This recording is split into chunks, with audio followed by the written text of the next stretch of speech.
नमस्कार, आप सब लोगों का बहुत बहुत स्वागत है। 2023 का सबसे रोमांचक चुनाव, सबसे रोमांचक मुकाबला, जिसके बारे में पहले यह कहा गया था कि कांग्रेस पार्टी ये चुनाव जीत ही रही है और कर्नाटक से राहुल गांधी के एक और रीलॉन्च का स्टेज जो है वो सेट होने लगा। मोदी विरोधी पार्टियां 2024 के लिए अलायंस फाइनल करने से पहले कर्नाटक के रिजल्ट का वेट करने लगी। उसी कर्नाटक में जब प्रधानमंत्री नरेंद्र मोदी मैदान में आए तो यह लगने लगा कि यह चुनाव बीजेपी भी उतनी ही शिद्दत के साथ लड़ रही है। मोदी ने आज कर्नाटक चुनाव में अपना फाइनल रोड शो किया है। बीजेपी को सबसे ज्यादा अगर किसी से उम्मीद है तो वो नरेंद्र मोदी से ही है।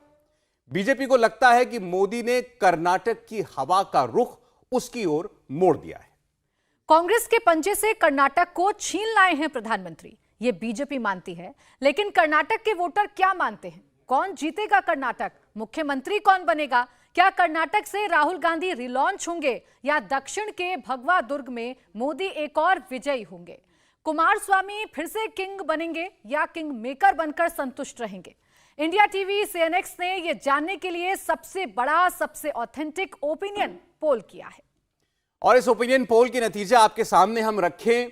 कर्नाटक के एक एक मुद्दे आपके सामने रखें, हमारे मेहमानों के पास चलें। उससे पहले ये ओपिनियन पोल कैसे किया गया, इसका क्या सैंपल साइज है, हमने किन लोगों से बात की है, क्या प्रमुख विषय रहे, वो एक नजर आपके सामने रखना चाहते हैं। तो सबसे पहले इस ओपिनियन पोल के सैंपल साइज के बारे में आपको बता दें।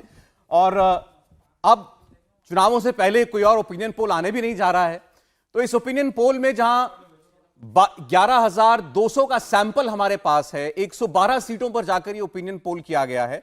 5,620 पुरुषों से हमने उनकी राय ली है, 5,580 महिलाओं से उनकी राय ली गई है और तब जाकर ये ओपिनियन पोल आपके सामने हम लेकर के आए हैं। 224 विधानसभा सीटों का ये कर्नाटक राज्य है और अब से लेकर के 2024 के आम चुनावों तक सबसे बड़ा विधानसभा का राज्य जो चुनावों में जा रहा है। और आपको बता दें, कर्नाटक वो राज्य है जहां भारतीय जनता पार्टी ने खास तौर पर अपना पूरा दमखम लगाया है। सही मायनों में जहां कोई कोर कसर बाकी नहीं छोड़ी है, खासकर बीजेपी ने।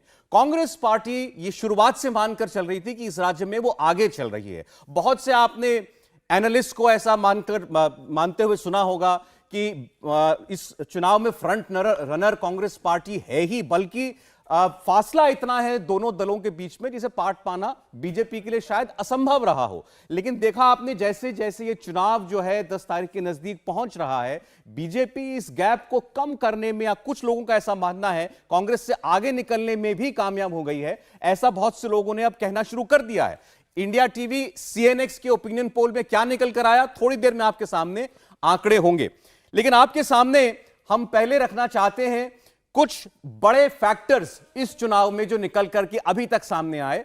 वो कौन से बड़े मुद्दे थे जिन्होंने खास करके लेटर फेज में इस चुनाव में ज्यादा वजन रखा है? उसमें सबसे बड़ा फैक्टर है नरेंद्र मोदी की अग्रेसिव कैंपेनिंग।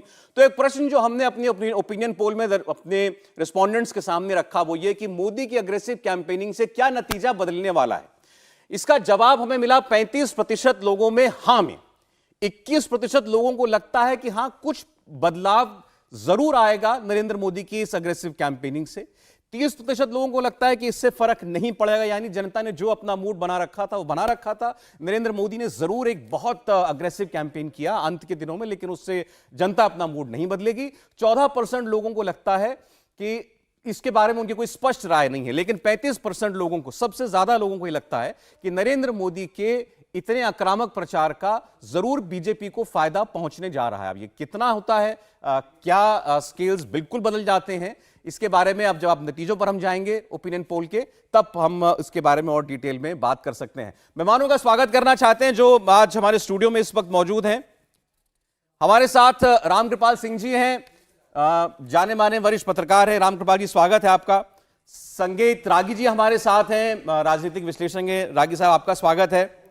हमारे साथ जुड़ रहे हैं हर्षवर्धन त्रिपाठी जी। त्रिपाठी साहब, आपका बहुत स्वागत है। और दीपक झा जी हमारे साथ कांग्रेस पार्टी से हैं। दीपक जी, आपका स्वागत है। और जिन्होंने सर्वे हमारे लिए किया सीएनएक्स से, भावेश झा, भावेश भी हमारे साथ जुड़ रहे हैं। तो सबसे पहले एक कमेंट भावेश आपका हम लेना चाहते हैं। आपने जितने लोगों से बात की वो डेटा सैंपल साइज वो हमने बताया दर्शकों को, और आपका ये पहला फैक्टर नरेंद्र मोदी का अग्रेसिव कैंपेन, इसमें बहुत से लोगों ने यह माना कि इसका जरूर बीजेपी को फायदा पहुंचेगा। 35% लोगों ने हां में इस सवाल का जवाब आपको दिया। कितना बड़ा फैक्टर इसको आप समझते हैं बीजेपी के लिए? क्या इस चुनाव में बीजेपी के लिहाज से सबसे बड़ा मुद्दा यही है? देखिए, आप 2014 के बाद आप जितनी भी चुनाव हमारे यहाँ हुए हैं, इंडिया में हुई हैं, उसमें आप देखेंगे प्राइम मिनिस्टर मोदी एक फैक्टर तो है, वो बीजेपी के फेवर में लगभग हर एक चुनाव को, चाहे वो पंचायत से पार्लियामेंट तक जितनी भी चुनाव है, वो बीजेपी के फेवर में वो मोड़ने की कोशिश करते हैं। आपको याद होगा पिछली बार कर्नाटका का चुनाव में भी बीजेपी, जितने भी ओपिनियन पोल आए थे उसमें बीजेपी पीछे दिख रही थी, लेकिन लास्ट के 1 वीक और 10 दिन में आपने देखा था बीजेपी, प्राइम मिनिस्टर के एग्रेसिव कैंपेन से बीजेपी उसको अपने फेवर में करने में कामयाब हुई थी। अब देखना यह है कि अभी जो भी मुद्दे हुए हैं वो पूरे अक्रॉस द कर्नाटका वो उसको इफेक्ट हो रहा है या नहीं, वो अभी आगे आने वाले सर्वे में हम लोग देखेंगे। बट ये तो एक जरूर माना जा रहा है कि कुछ रीजन में जहां पे बीजेपी काफी स्ट्रांग है, वहां पे प्राइम मिनिस्टर मोदी का जो एग्रेसिव कैंपेन है उसका काफी हद तक फायदा मिल रहा है। जी ठीक। दीपक, आपकी पार्टी ने इसको खैर उल्टा रंग देने की कोशिश की है, खासकर आज बैंगलोर में जहां पर प्रधानमंत्री का रोड शो था, नीट की परीक्षा भी थी, तो आपकी पार्टी ने कहा कि बीजेपी को ख्याल रखना चाहिए था इस बात का कि बहुत सारे छात्र जो हैं उनको असुविधा हुई होगी। प्रधानमंत्री कह रहे हैं हमने सुबह सुबह रोड शो करके खत्म भी कर दिया जल्दी, और ऐतिहासिक रोड शो हुआ है। देखिए, आपको मैं वीडियो भी दिखा सकता हूं। अमित शाह जी कह रहे हैं अरे यहाँ तो बाइक ही बाइक है, कोई आदमी ही नहीं है, लोग कहां गए? तो नरेंद्र मोदी जी ने सुबह सुबह इसीलिए कर दिया, भैया लोग ही नहीं आएंगे तो रैली क्या करेंगे। कर्नाटक की जनता ने बता दिया कि आप कितना भी हमको बरगलाइए, कितना भी हमको मुद्दे से बाहर ले जाइए, लेकिन प्रियंका गांधी जी ने कहा था कि कर्नाटक के मेरे भाइयों और बहनों, अर्जुन की तरह आप अपने उस लक्ष्य पे ध्यान रखना, अपने उन मुद्दों को याद रखना जो कि आप पिछले कई सालों से यहाँ पे चाह रहे थे, लेकिन एक 40% की कमीशन खोर सरकार उन पर सुनवाई नहीं कर रही थी। इसलिए कर्नाटक की जनता तैयार है, अब की बार भाजपा साफ है।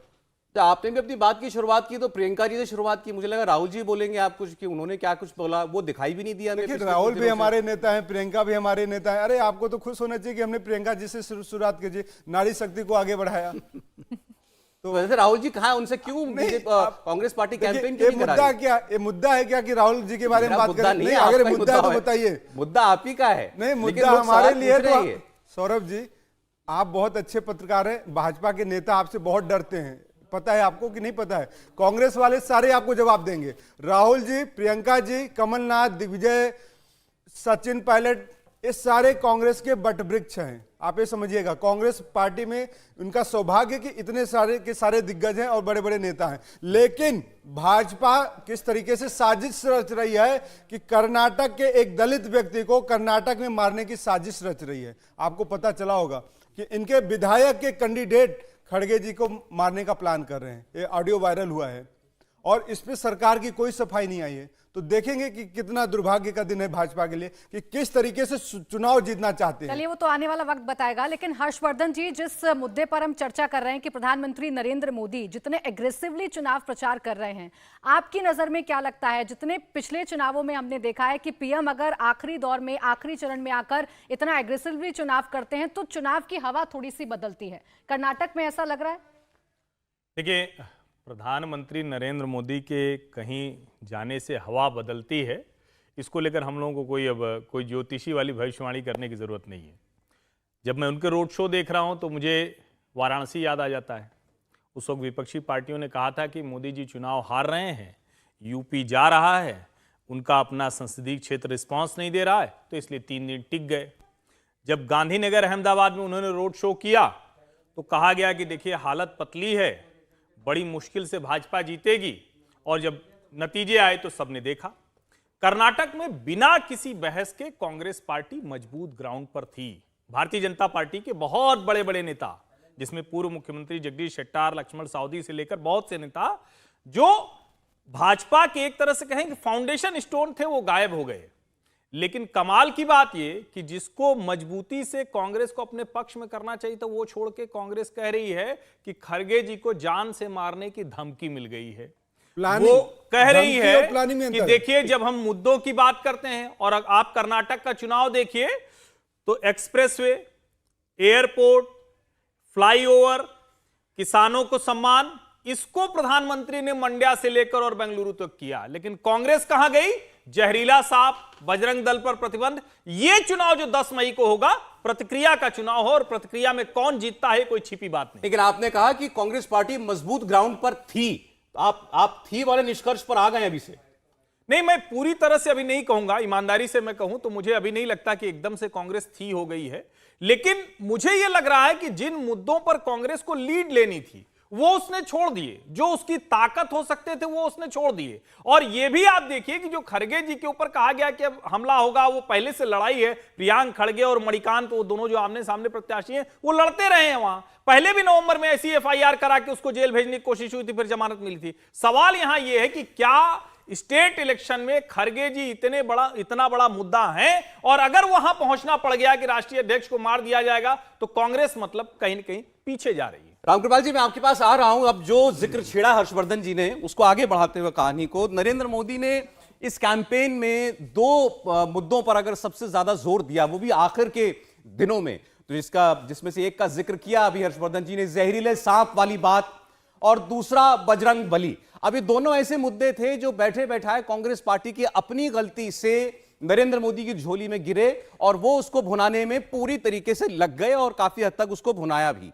तो क्या बजरंग दल पर बैन, ये कांग्रेस पार्टी के मैनिफेस्टो में जिस किसी की भी बुद्धि विवेक से यह फैसला लिया गया हो, डाला गया, इसका कांग्रेस पार्टी की प्रदर्शन पर कोई असर पड़ेगा? क्या नुकसान होगा? यह सवाल पूछा हमने अपने सर्वे में। 29% लोगों ने जो हमें जवाब दिया था भारी नुकसान होगा। 41% लोगों ने माना हाँ नुकसान तो होगा, कुछ नुकसान होगा, थोड़ा नुकसान होगा। 24% लोगों ने माना कि कोई नुकसान नहीं होगा, ये कोई चुनावी मुद्दा है ही नहीं। 24% लोगों को लगता है इससे कोई फर्क नहीं पड़ने वाला चुनाव पर, और 6% लोगों की इस पर कोई राय नहीं थी। तो देखें तो 41% लोगों को लगता है कुछ नुकसान, 29% लोगों को लगता है भारी नुकसान। यानी ज्यादातर लोगों को, अधिकांश लोगों को लगता है कि कांग्रेस पार्टी को इसका कुछ ना कुछ भरपाई इसकी करनी पड़ेगी। यानी ये मुद्दा बजरंग दल की तुलना, बजरंग दल पर बैन लगाएंगे, बजरंग दल और पीएफआई की एक साथ तुलना करना, ये कहीं ना कहीं कांग्रेस पार्टी को चोट पहुंचाता हुआ लग रहा है। लोगों को जो इस सर्वे में निकल के आया, लोगों को लगता है कि इसका कुछ प्रभाव कांग्रेस पार्टी की कैंपेन पर, कांग्रेस पार्टी के प्रदर्शन पर पड़ सकता है। अब कांग्रेस पार्टी ने इसको लेकर के बहुत कोर्स करेक्शन करने की कोशिश की। ये कहा गया, डीके शिव कुमार ने कहा कि हम हर जिले में जो है हनुमान मंदिर बनाएंगे। ये कुछ लोगों ने बिल्कुल पलटकर बिल्कुल ये कहने की कोशिश कर रहे हैं हमने ऐसा कहा ही नहीं कि हम बैन लगाएंगे, हम बैन लगा ही नहीं सकते हैं, ये केंद्र सरकार ही कर सकती है, राज्य की सरकार तो बैन लगा ही नहीं सकती है। तरह तरह से इस मुद्दे से बचने की कोशिश भी की गई, लेकिन तीर छूट चुका था और शब्द और तीर वापस आते नहीं। लेकिन जैसा लोगों ने माना कि इसका कुछ नुकसान होगा, अब वो कितना होगा, किस सूरत में होगा, ये सब कुछ आप आगे चलकर जब हम आंकड़े पेश करेंगे आपके सामने तब देखेंगे। लेकिन रामकृपाल जी, दोनों बातें जुड़ी हुई हैं। प्रधानमंत्री ने यहीं से बात पकड़ी और उसके बाद उनकी पार्टी का सारा का सारा हमला कांग्रेस का इन्हीं मुद्दों पर हावी हो गया। कैसे देखते हैं आप अंत के दिनों में? देखिए, एक बात कह दूं कि ये कोई पहली बार ऐसा नहीं है। कांग्रेस जो हथियार मोदी के खिलाफ इस्तेमाल करती है, मोदी जी उस हथियार को औजार बना लेते हैं।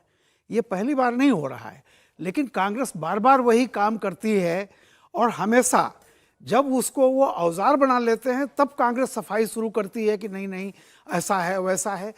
तो जब कोई पार्टी डिफेंसिव होकर सफाई देने लगे, उसके बड़े नेता कहने लगे कि नहीं ऐसा कुछ नहीं है, कुछ लोग तो कह रहे हैं कि हमने वो गलती से हो गया है, अब जो भी है, तो जाहिर सी बात है कि इससे मेरा ये कहना है कि बीजेपी को फायदा हो ना हो, एक कांग्रेस पार्टी को नुकसान तो निश्चित रूप से है। वो देखिए, नुकसान का मतलब मैं हमेशा ही नहीं कहता कि आप विधानसभा इलेक्शन जीत जाते हैं नहीं जीत जाते हैं। देखिए, ये लड़ाई सिर्फ 23 के कर्नाटक की नहीं है, ये लड़ाई साथ साथ 24 की भी चल रही है। अभी आपने देखा जो आंकड़े दिए थे आपने, उसमें सिर्फ 24% लोग हैं जो कह रहे हैं कि नहीं इसका असर नहीं पड़ेगा। इसका मतलब कम पड़ेगा और पड़ेगा, ये मिलाकर देखिए तो आपका 76% होता है। अब आप देखिए कि 76% लोग इसको मानते हैं। मोदी जी की पॉपुलैरिटी 50 या 55 जो भी रही हो, उससे भी ज़्यादा लोग इस बात से नाराज़ हैं जो कहा गया है। देखिए, किसी भी सभ्य समाज में जब आप थोड़े से भी पढ़ा लिखा आदमी आपस में बात करते हुए भले इस तरह की बात कर ले, किसी सार्वजनिक स्थल पर इस देश का आम नागरिक इस तरह की भाषा का इस्तेमाल नहीं करता है। और कांग्रेस पार्टी जो इस देश की राष्ट्रीय पार्टी इतने सालों तक राज की है, तो मुझे लगता है कि कांग्रेस जीत जाए या हार जाए उसकी बात नहीं, लेकिन कांग्रेस को कॉन्फिडेंस नहीं है। अगर किसी पार्टी को एक कॉन्फिडेंस होता कि हम बहुत आराम से जीत रहे हैं, सरकार बना रहे हैं, तो आप जानिए उसकी भाषा संयत होती। ये बौखलाहट की भाषा है जहां पराजय और जय में आप डिसाइड नहीं कर पा रहे हो कि हम कहां पर हैं। और मोदी की लोकप्रियता से इतना भयभीत हैं कि आप पार्टी को आलोचना कर लीजिए, आप नीतियों की आलोचना कीजिए, लेकिन कांग्रेस जहां भी जाती है यही एक, मैंने कहा, न नीति न नारा तो गाली का सहारा। बहुत से लोगों को इस ये पीएफआई और बजरंग दल का जो कंट्रोवर्सी हुई, इसमें कांग्रेस पार्टी की निहित दुविधा जो है वो दिखाई दी रागी साहब, कि कहां जाएं, हिंदुत्व की राह पर जाएं कि मुस्लिम वोट को पकड़ें, क्या इसको पकड़ें तो वो ना छिटक जाए, इसलिए पीएफआई भी बोला, फिर बजरंग दल पर बैन लगाएंगे ये भी बोला, और अब क्या हाथ में आता है तो देखना होगा। आपको याद होगा कि जो पिछला चुनाव था उससे पहले पीएफआई के 1600 कार्यकर्ताओं को कांग्रेस पार्टी ने छोड़ा था ताकि उनका इस्तेमाल किया जा सके कर्नाटक के असेंबली के चुनाव में। वो उनके लिए फ़ायदेमंद भी हुआ, लेकिन काउंटर पोलराइजेशन भी हुआ। और मुझे लगता है लगभग वही बातें कांग्रेस पार्टी जो है, रामकृपाल जी ठीक कह रहे हैं। बहुत मैंने कई ऐसे कॉलमनिस्ट को पढ़ा जो बड़े कांग्रेस के प्रति बड़े संवेदनशील है और बड़ा अच्छा विचार रखते हैं। उनको लगता है कि भारतीय जनता पार्टी से लड़ने के लिए कांग्रेस ही एक पार्टी है जो लड़ सकती है उसकी विचारधारा से। और उन लोगों ने भी लगभग जो भाषा यूज की है कांग्रेस के लिए, एक पत्रकार ने तो लिखा राहुल गांधी के कोठरी में कौन सा इडियट था, इडियट वर्ड यूज किया है। और जिसने इस प्रकार की सलाह दी पार्टी को, उन्होंने, एक ने कहा कि भाई कांग्रेस पार्टी ने जो जिस डाल पर बैठे हुए अपना डाली का उसका काट लिया। तो ये इस कारण से ऐसा कहा जा रहा है क्योंकि ये कमोबेश सभी लोग ये मान रहे थे कि ये चुनाव जीत रहे हैं, लेकिन जो मोदी फैक्टर है और जिस प्रकार से कांग्रेस की भारतीय जनता पार्टी की स्ट्रेटजी रही इस चुनाव में, पहले उन्होंने कांग्रेस के कैंपेन को पिक पर जाने दिया और जाने के बाद जब वो एक ढंग से वो फ्लैट हो गए तब इन्होंने अपना आक्रमण शुरू किया। और भारतीय जनता पार्टी ने तीनों चीजों को एक साथ धार दिया। आप देखेंगे कि डेवलपमेंट की बात प्रधानमंत्री भी उठाने और साथ साथ उन्होंने एक इमोशनल मुद्दा भी जोड़ा। बजरंगी का बात लेकर के आए, बजरंग बली का लेकर के आए, राम मंदिर का प्रश्न उन्होंने उठा दिया। और एक बात और जिक्र बोल दूं, जो कर्नाटक में दुर्ग खुला था भारतीय जनता पार्टी का, उसका बहुत बड़ी जो उसका कारण था वो राम मंदिर था। सबसे ज़्यादा दक्षिण भारत से प्रतिनिधित्व राम मंदिर मूवमेंट में कर्नाटक से ही था। तो इस चीज़ को जानबूझ करके प्रधानमंत्री जी ने इस चीज़ को उठाया क्योंकि ये बड़ा संवेदनशील मामला है। 10 सेकंड में अपनी बात खत्म करूंगा।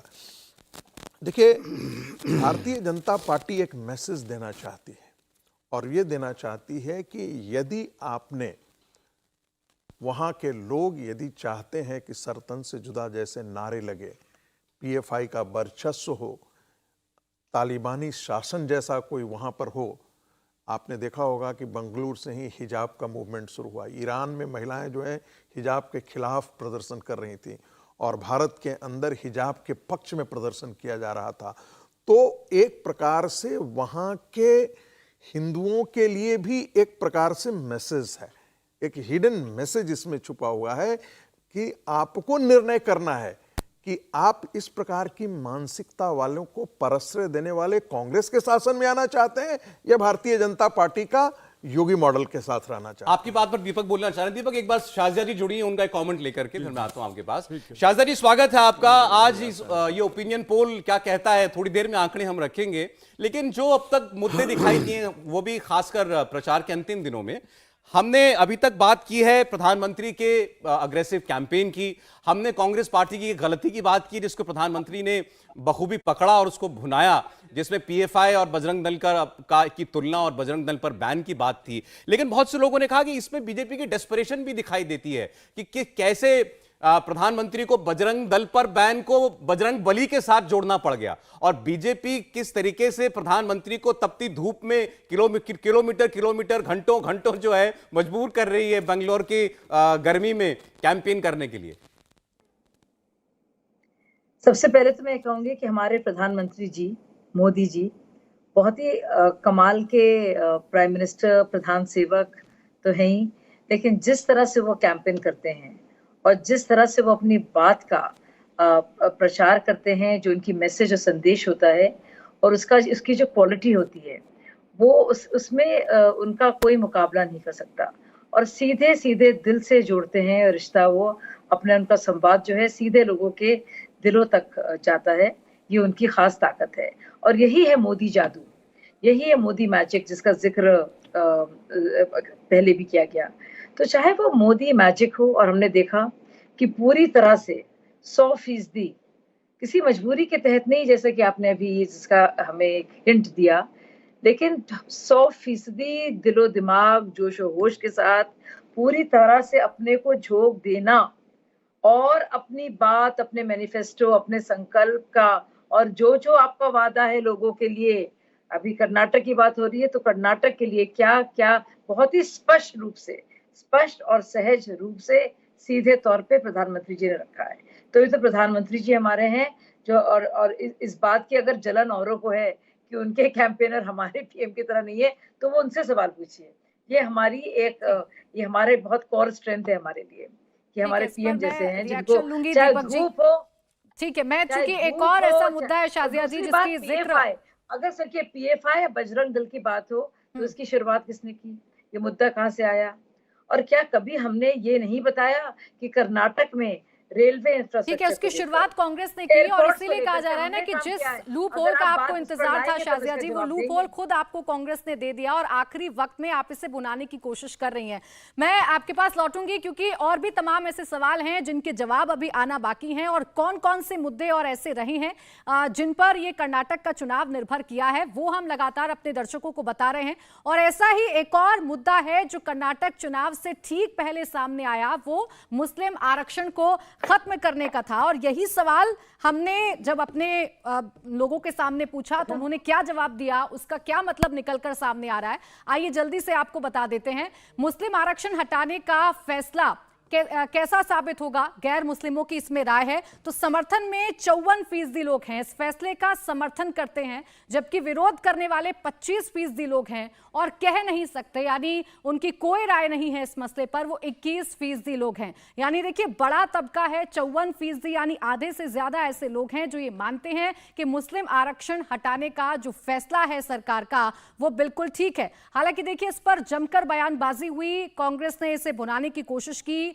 मौजूदा सरकार पर मुस्लिम विरोधी होने का आरोप भी लगाया, लेकिन इसके बावजूद एग्रेसिवली इस मुद्दे को बीजेपी ने उठाया। और फिलहाल जो आंकड़े बता रहे हैं उसके मुताबिक 54% लोग ऐसे हैं जो इस फैसले का समर्थन कर रहे हैं, विरोध करने वाले 25% हैं, और कह नहीं सकते जो इस पर कोई राय नहीं है वो 21% ऐसे लोग हैं। सौरभ जी बिल्कुल, जैसा आपने बताया ये राय केवल नॉन मुस्लिम यानी हिंदुओं की राय है ये, और उसमें 54% लोगों ने इसको सपोर्ट किया है कि धार्मिक आधार पर आरक्षण नहीं दिया जा सकता, जिसको बीजेपी ने खत्म किया था। और 25% लोगों में उसमें भी आप देखिए विरोध है कि नहीं, ये फैसला अगर हटाया है सरकार ने तो ये गलत किया है। 46% हिंदुओं में भी आप देखिए तो वो दूसरी ओर खड़े हैं, इसके साथ नहीं है कि सरकार किसी का आरक्षण, मुसलमानों का आरक्षण हटा रही है, तो उसके पक्ष में नहीं है। जी रागी जी, देखिए कर्नाटक वैसे भी कांग्रेस का एक गढ़ तो रहा ही है, तो जो हिंदू कांग्रेस के पक्ष में मतदान कर रहे हैं या जेडीएस के पक्ष में मतदान कर रहे हैं, तो वो तो इस स्टैंड के साथ ही खड़े रहेंगे। तो ये कोई बड़ी मुझे इसमें कोई अजूबा चीज़ नहीं दिखा। महत्वपूर्ण बात है कि जितने ओपिनियन पोल आए थे शुरू में, उन्होंने कहा था कि बीजेपी और कांग्रेस के बीच का जो डिफरेंस है वोट का वो 6% का है, जो बहुत बड़ा है। एक सेकंड बस, ये डिस्टिंक्शन यहां पर इसलिए इंपॉर्टेंट है क्योंकि बीजेपी जाहिर है इसको एक बहुत बड़ा मुद्दा मानती होगी और शायद उसे लगता होगा कि इसका कोई बहुत बड़ा लाभ उसे मिलेगा, वैसा राय में नहीं कम से कम दिखाई देता। 54% बहुत बड़ी ये है। जब आप कहते हैं कि कोई कम्युनिटी जो है वो एक तरफा वोट कर रही है, तो आप ध्यान रखिएगा 67% 70% से ज़्यादा नहीं हुआ होता है, जिसको कहते हैं एक मुफ्त वोट चला जा रहा है, तो वो कोई 90% और 85% ऐसा नहीं होता है। ये मेरा आकलन है। ठीक, एक बार त्रिपाठी जी। सौरभ जी, इसमें एक चीज समझिए आप, ये इतना भर नहीं है कि कर्नाटक के चुनाव को इसी से जीत लेंगे, लेकिन आप जरा ध्यान से देखिए 4% मुसलमानों को कर्नाटक में आरक्षण मिल रहा था, ये चर्चा आज पूरे देश में हो रही है। संविधान विरुद्ध है ये। संविधान ने इस देश में किसी को धर्म के आधार पर आरक्षण नहीं दिया। कांग्रेस की सरकार ने ये किया। भारतीय जनता पार्टी और उसके नेता मंच से करें, अमित शाह करें, हम ये स्टैंड ले रहे हैं, हम ये कह रहे हैं कि धर्म के आधार पर आरक्षण नहीं होगा। ये बात पूरे देश में जा रही है। दूसरी जो महत्वपूर्ण बात है कि जिस लिंगायत और वोक्कलिगा लोग को लेकर बार बार कहा जा रहा था कि आखिर वो तो बहुत क्लियर कट डिवीजन है कि भाई ये तो देवगौड़ा उनके नेता होंगे या कुमार स्वामी उनके नेता होंगे, डीके शिव कुमार नेता होंगे। मुझे लगता है कि भारतीय जनता पार्टी ने उसमें भी डेंट करने की कोशिश की। कामयाबी कितनी मिलेगी ये तो परिणाम बताएंगे। इंडिया टीवी हर वक्त हर जगह डाउनलोड करने के लिए सर्च करें India TV news Google play store या ऐप स्टोर पर।